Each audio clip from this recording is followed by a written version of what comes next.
They say that in life, hierarchy is everything. You are either the boot, or you are the ant beneath it. For 3 months, I was the ant. I was the invisible black woman in the corner, holding a silver tray, wearing a uniform designed to make me look small, serving champagne to people who cost more than my entire village. Standing in the center of the room was Sera. The heiress. The fiancée. The woman who believed that the diamond ring on her finger was a leash on a monster. She was beautiful. She was cruel. And she was absolutely certain that she owned the world. She had just humiliated me. Publicly. Cruelly. She had accused me of theft in front of the most powerful people in South Korea. She was waiting for her fiancé, Kang Minjun, to laugh. She was waiting for the ruthless Korean Mafia Boss, the man they call the Dragon, to side with his own kind. To remind the help of her place. But Minjun didn't laugh. He walked across the marble floor. The sound of his dress shoes echoed like gunshots in the silence. The air in the room grew cold, the kind of cold that comes before a storm. He stopped in front of me. He didn't look at his weeping fiancée. He didn't look at the billionaires and senators watching in horror. He looked at me. And then, the most dangerous man in the underworld did the unthinkable. He lowered his head. He bent his waist. He bowed. A full, 90-degree bow. The kind a subject gives to a queen. And as he stayed there, humbled before his own servant, the room stopped breathing. Sera thought she was marrying a CEO. She thought she ruled the empire. She didn't know she was fighting a war. And she had just lost the only ally she ever had. You want to know how a maid brought a mafia empire to its knees? You want to see the moment the mean girl realized she made the biggest mistake of her life? Then you are in the right place. Welcome to Mafia Heartbeat. Before we watch this empire burn, hit that subscribe button and ring the bell. If you believe that a queen deserves to be protected by a king, join our family right now. Because this story? It's going to get messy. Let's go back. Before the penthouse.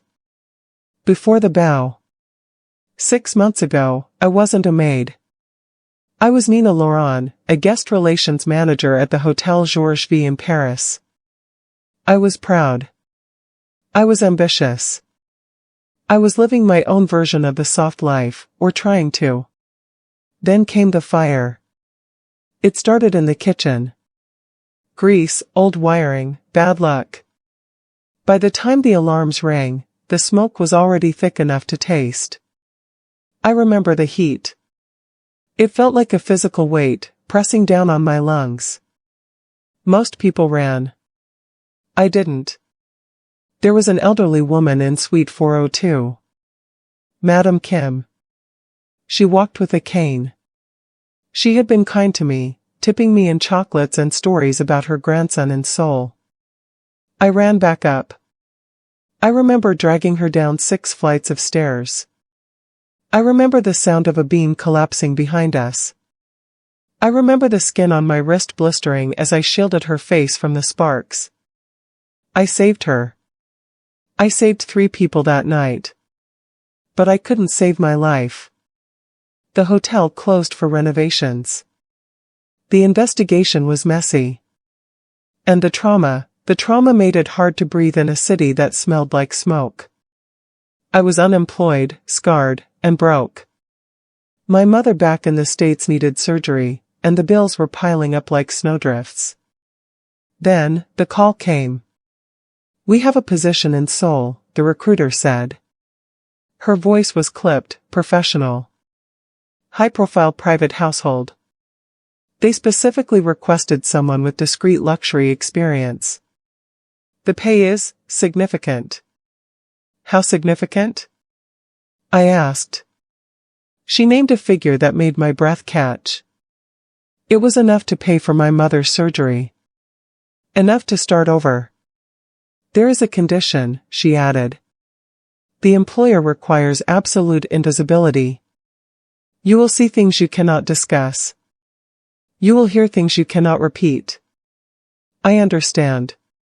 It is a solitary life, Miss Laurent. Are you prepared for that? I looked at the eviction notice on my table in Paris. I am prepared. I packed my life into 2 suitcases and flew to South Korea.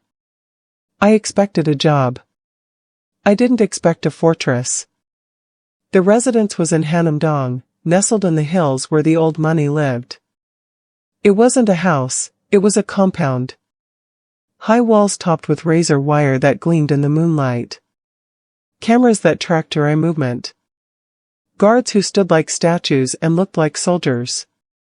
Welcome to the Sky Palace, the driver said. He looked at me in the rearview mirror, his eyes pitying. Try to last longer than the last one. The last what? I asked. The last maid. She lasted 4 days. He didn't explain. He just dropped me at the service entrance and drove away. I was met by Mrs. Park, the head housekeeper. She was a stern woman in her 60s with hair pulled back so tight it looked painful. You are the American? She asked in Korean. Her eyes scanned me, my hair, my skin, my height. I am Nina, ma'am. From Paris. But yes, I am American. You speak Korean well, she noted, though she didn't smile. Mr. Kang values discretion. Do you understand what that means? It means I see nothing, I hear nothing, and I say nothing. Good, she whispered, leaning in closer. Because in this house, seeing the wrong thing can get you killed. I laughed nervously. I thought she was being dramatic. Mr. Kang is a businessman, she corrected herself quickly, straightening her apron. But he has enemies. And he has a fiancée. She said the word fiancé like it was a curse word. Miss Yoon Sera, Mrs. Park said. She does not live here yet. But she visits. When she is here, you must be invisible. Especially you. Why especially me?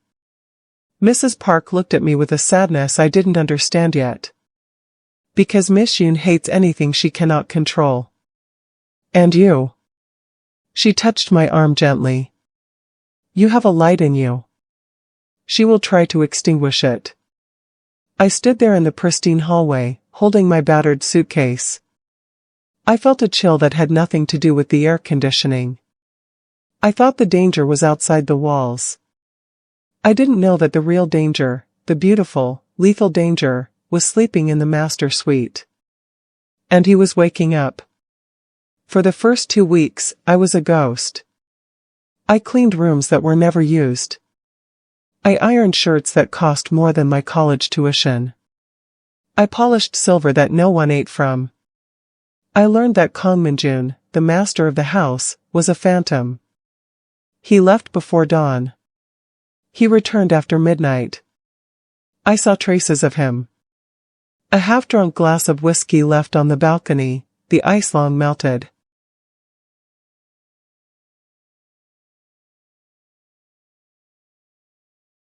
A book of Marcus Aurelius' Meditations left open on the sofa, heavily annotated in sharp, aggressive handwriting.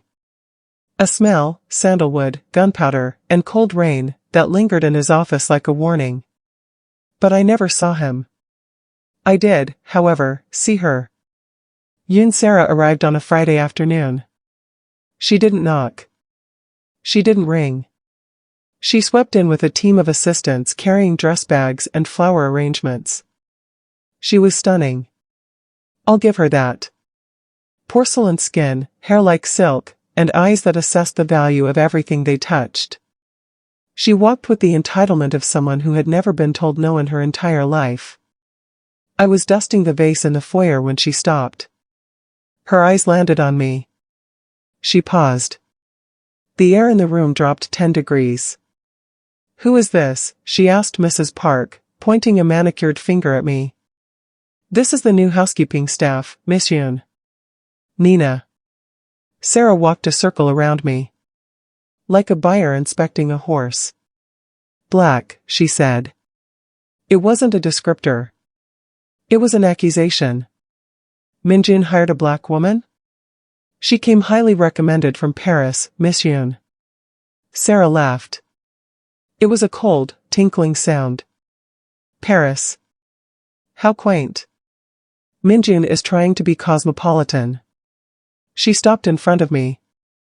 She was shorter than me, but she made herself feel tall. Do you know who I am? She asked.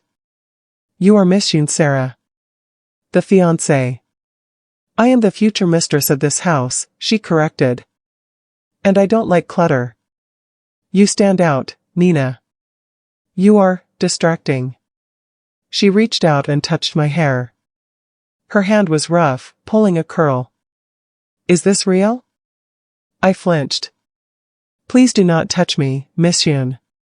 The room went silent. Mrs. Park gasped. Sera pulled her hand back as if I had burned her. Her eyes narrowed into slits.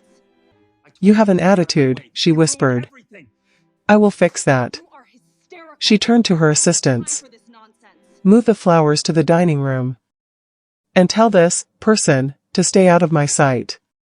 She walked away. My heart was hammering in my chest. I felt small. I felt angry. But I held my tongue. I needed the money. I needed the safety. Later that night, I was scrubbing the floor in the hallway. Sera had spilled wine accidentally, when I felt it. The sensation of being watched. I looked up at the ceiling. At the corner of the foyer. A small red light on the security camera was blinking. It pulsed like a heartbeat. I stood up, straightened my uniform, and looked directly into the lens. I didn't smile. I didn't look away. I just held the gaze of the machine. I didn't know it then, but Kang Minjun wasn't at the office. He was in his private study, watching the monitors.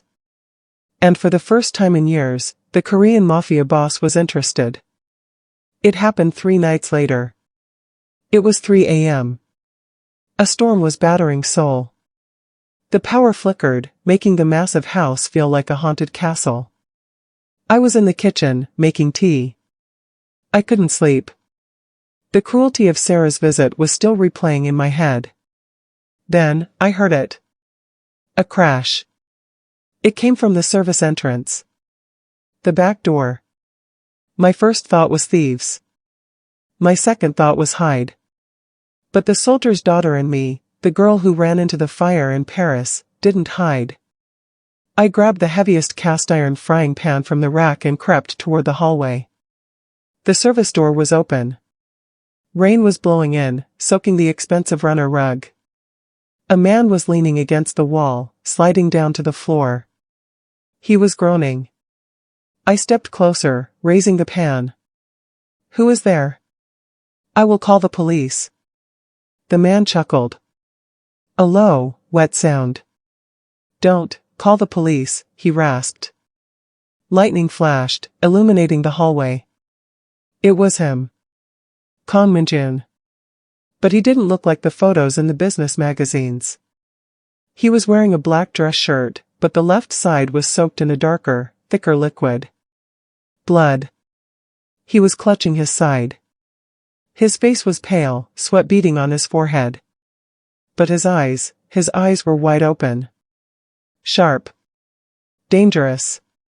He looked at me. He looked at the frying pan. Are you going to cook me breakfast, or hit me with that? He whispered. I lowered the pan. Mr. Kang? In the flash. He winced, trying to stand, and failing. Mostly. You're hurt. We need an ambulance. No. His voice cracked like a whip. No ambulances. No doctors. No police. This is a private matter. You're bleeding out. I've had worse, he grunted. Just help me to the study. The medical kit is there. I hesitated. This was insane. This was how people died in horror movies. This was clearly not business. This was mafia. But I saw the pain in his eyes. And beneath the pain, I saw exhaustion. A deep, bone-weary tiredness that I recognized. I dropped the pan. I moved to his side. "Lean on me," I ordered. He looked surprised by my tone. He was the Korean Mafia Boss. People didn't order him. But he obeyed. He draped his heavy arm over my shoulders. He smelled of rain, expensive scotch, and metallic blood. He was heavy. Solid muscle. We stumbled down the hallway to his study. I kicked the door open. "Desk. Bottom drawer," he gritted out as I lowered him onto the leather sofa. I found the kit. It wasn't a standard first aid box. It was a trauma kit. Scalpels. Sutures. Morphine. "Do you know how to use a needle?" he asked, unbuttoning his shirt. I stared at the wound. A deep gash across his ribs. A knife wound. Clean, precise. "I worked in a hotel," I said, my hands shaking slightly. "Not a hospital." "Pretend I'm a torn duvet," he muttered, closing his eyes. "Just stop the bleeding." I took a breath. I thought of the fire. I thought of the adrenaline. I cleaned the wound. I threaded the needle. "This will hurt," I warned. "Do it." I stitched him up. My hand steadied as I worked. He didn't scream. He didn't flinch. He just watched me. His eyes tracked my every movement. They weren't the cold eyes of a businessman. They were the intense, assessing eyes of a predator. When I finished, I bandaged him and wiped the blood from his skin. "You have steady hands," he said softly. "I learned focus in the fire," I replied, cleaning up the mess. He sat up, wincing slightly. He looked at me, really looked at me, for the first time. "You're the girl from Paris," he said. "The one who saved the grandmother." I froze. "How do you know that?" "I know everything that enters my house, Nina." He stood up, testing his side. He walked over to me, towering over my frame. The danger radiating off him was palpable, but it wasn't directed at me. It was surrounding me. "Why didn't you run?" he asked. "When you saw the blood. Why didn't you run?" "You needed help," I said simply. "And I don't run." He laughed softly. "Most people run from monsters, Nina. They don't patch them up." He reached out. His hand hovered near my face, then dropped. "Go to bed," he whispered. "And tomorrow, you saw nothing." "I came home late." I tripped. "That is the story." "Yes, sir." I turned to leave. "Nina?" I looked back. He was standing in the shadows, half-naked, bloody, and terrifyingly beautiful. "Thank you," he said. It was the first time anyone in that house had thanked me. I didn't know it then, but I had just passed the test. The dragon didn't just let me live. He let me in. But secrets in this house had a price, and I was about to find out how expensive it was. Things changed after that night. Minjun didn't acknowledge the incident. But the atmosphere in the house shifted. I would find gifts. Not money. Minjun knew better. I found a first-edition copy of The Count of Monte Cristo, in French, on my cleaning cart. I found my favorite brand of tea in the pantry, stocked in bulk. I found that the security guards, who used to ignore me, now nodded respectfully when I walked by. "Good morning, Miss Nina," Mr. Choi, the head of security, would say. It was a silent protection. A bubble of safety. But the war with Sera was getting louder. She sensed the shift. She sensed that her grip on Minjun was slipping, even if she didn't know why. She smelled the change in the air, and it smelled like black woman. She ramped up the cruelty. "This coffee is cold. Pour it out. You missed a spot on the floor." Get on your knees and scrub it. Your hair is unprofessional. Hide it. One afternoon, she came in while I was ironing Minjun's shirts. He doesn't love you, you know, she said, leaning against the doorframe. I didn't look up. I am the maid, Miss Yoon. Love is not in my job description. Don't play dumb, she spat. I see how he looks at you. He looks at you like you're a puzzle he wants to solve. But you're just a novelty. A black woman in a Korean glass house. You're a curiosity. She walked over and knocked the stack of freshly ironed shirts onto the floor. Oops, she smiled. Do it again. I stood there, my fists clenched. I wanted to scream. I wanted to quit. But then, I looked at the security camera in the corner. The red light was blinking. I took a breath. I bowed. As you wish, Miss Yoon. I picked up the shirts. That night, Minjun came home early. Sera was waiting for him in the living room, dressed in silk, holding a drink. Darling, she exclaimed, rushing to kiss him. He dodged her. Smoothly. Coldly. He walked right past her and came into the kitchen where I was prepping dinner. Nina, he said. His voice was deep, rumbling through the floorboards. Yes, sir? Did you iron my white shirts today? I did, sir. But I had to redo them. I dropped them. I lied. I covered for her. Not to save her, but to save my dignity. Minjun looked at me. Then he looked at Sera, who was hovering in the doorway, looking smug. You dropped them, Minjun repeated flatly. Yes, sir. He walked over to me. He stood so close I could feel the heat radiating off him. He reached out and gently tucked a loose strand of hair behind my ear. Sera gasped. The sound was sharp, like a bone snapping. Be more careful, Minjun whispered. But his eyes weren't scolding me. They were burning with something else. Adoration? Rage on my behalf? Yes, sir. He turned to Sera. We need to talk about the engagement party, he said, his voice dropping to absolute zero. I'm making changes to the guest list. Sera paled. What changes? I'm inviting the staff to join the celebration. The staff? Sera looked like she was going to be sick. You want the maid at our engagement party? She is part of this household, Minjun said, holding her gaze. If she is not welcome, then I am not welcome. He walked away, leaving Sera trembling with rage. I stood in the kitchen, my heart racing. He had drawn a line in the sand. And Sera knew she had to cross it. She had to destroy me. And the party was the perfect place to do it.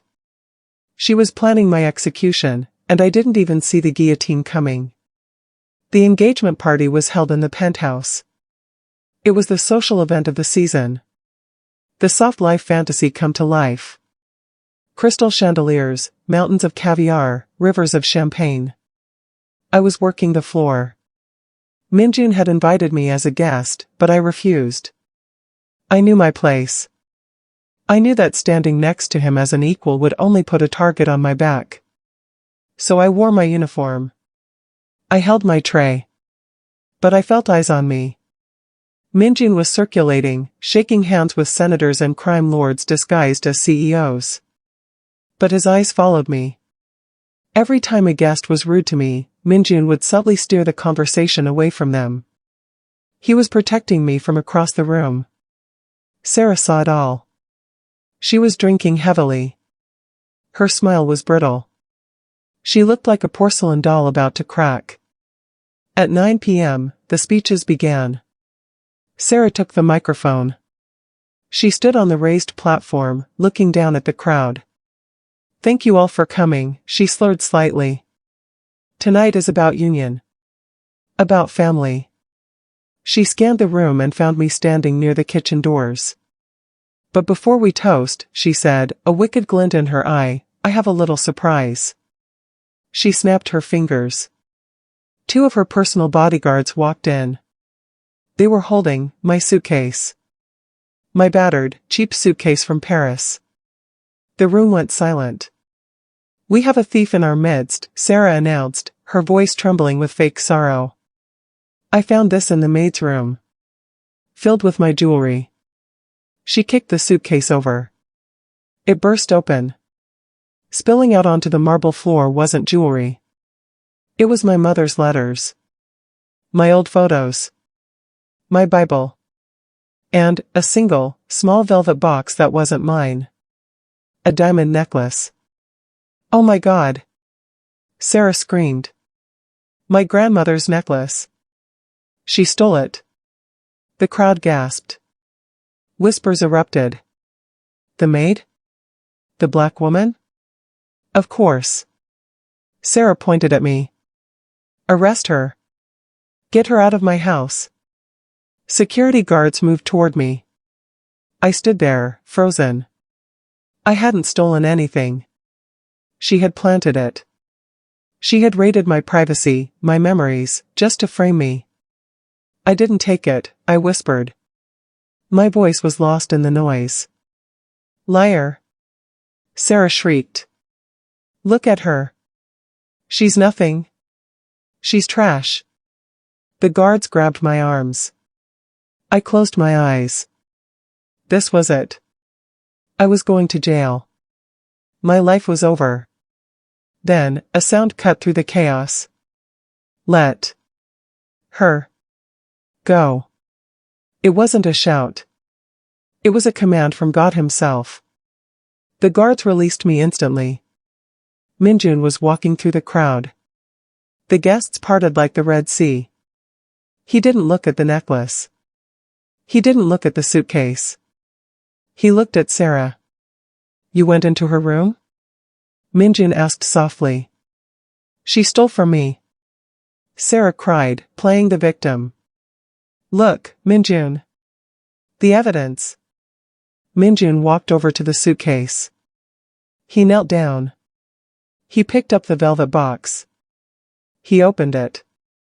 "This necklace," Minjun said, his voice echoing in the silent room.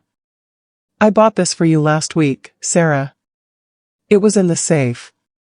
Only 2 people have the combination. Me, and you." Sera stopped crying. Her face went white. You must have left it out." She stammered. "And these letters?" Minjun picked up a stack of my mother's letters. He brushed the dust off them gently. "You threw a woman's life on the floor for a show? For a lie?" "Minjun, don't do this," Sera pleaded. "She's just a maid. She doesn't matter." Minjun stood up. He turned to the crowd. "You are all witnesses," he said. He walked over to me. I was shaking. Tears were streaming down my face. I felt exposed. Humiliated. Minjun stopped in front of me. He took a handkerchief from his pocket and gently wiped my tears. "I am sorry, Nina," he whispered. "I promised you safety. And I let this happen." "It's okay," I choked out. "I'm just the help." "No," Minjun said. He turned to Sera. "You wanted to know who matters in this house?" He looked back at me. And then, he did it. He stepped back. He adjusted his jacket. And Kang Minjun, the Korean Mafia Boss, the billionaire, the king of Seoul, bowed. He bent his waist a full 90 degrees. He held it. The silence was absolute. You could hear a pin drop. No one breathes. A boss does not bow to a maid. A king does not bow to a peasant. Unless she is not a peasant. Unless she is his queen. He stayed bowed for 10 seconds. When he stood up, his eyes were blazing. "Miss Yoon," he said to his fiancée without looking at her. "Get out of my house. The engagement is over." "Minjun." Sera screamed. "You can't. My father will destroy you." Your father works for me, Minjun said calmly. He just doesn't know it yet. Now get out. Before I forget that I am a gentleman. Security grabbed Sera. She was dragged out, kicking and screaming, her dynasty crumbling in seconds. The guests stood there, terrified. Minjun looked at them. The party is over, he said. Leave. They ran. In 2 minutes, the penthouse was empty. Just me. And him. And the ruins of the life he just burned down for me.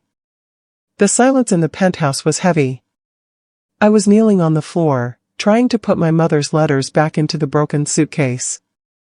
My hands were shaking too hard to hold them. Minjun knelt beside me. Let me, he said. He gathered my things. He treated the cheap paper like it was gold leaf. Why? I asked, my voice trembling. Why did you do that? You humiliated yourself. You bowed to a maid. He stopped. He looked at me. I didn't bow to a maid, he said.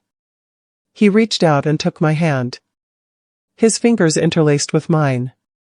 His grip was warm, possessive. I bowed to the only person in this city who hasn't tried to sell me, use me, or fear me. He brought my hand to his lips. He kissed the scar on my wrist. The scar from Paris. You saved strangers in a fire, Nina. You stitched up a monster in a storm. You held your head high when they tried to break you. He leaned in closer. Our foreheads touched. Sera thought she ruled the empire because she wore the ring. She didn't understand. Understand what? I whispered. That the empire doesn't belong to the one who wears the crown, he murmured, his lips brushing mine. It belongs to the one who holds the king's soul. He kissed me. It wasn't a gentle kiss. It was a claim. It was the kiss of a man who had waited a lifetime to find his equal. It tasted of danger. Of power. Of forever. Stay, he whispered against my lips. Not as the maid. Stay as the mistress. Stay as the partner. Stay as everything. Minjun, your world is dangerous. I know, he smiled, the dragon's smile returning. But you have a frying pan. And I have an army. I think we'll be fine. I looked around the penthouse. It didn't look like a fortress anymore. It looked like a home. Sera was gone. The fake friends were gone. It was just us. I squeezed his hand. Okay, I said. But you're ironing your own shirts from now on. He laughed. A real, deep laugh that shook his chest. Deal. The next day, the locks were changed. The staff was replaced. And I traded my uniform for silk. The world thinks the Black Maid disappeared. But the truth? The maid is gone. The queen has arrived. They say the fiancée thought she ruled the empire. She was wrong. She thought power was about status. She thought love was about control. But she learned the hard way. The Korean Mafia Boss didn't want a puppet. He wanted a partner. And he found her, not in the palace, but in the pantry. My name is Nina. I used to be the maid. Now? Well, let's just say the staff bows to me now. And Minjun? He still bows. But only when he's asking for a kiss. Did you feel that? That is the power of the mafia heartbeat. If you enjoyed seeing the underdog win and the arrogance crumble, please subscribe right now. I have so many more stories about AMBW romance, protective husbands, and dark secrets coming your way. Comment below, would you have forgiven Sera? Or did she get what she deserved? I'll see you in the next episode. Stay dangerous.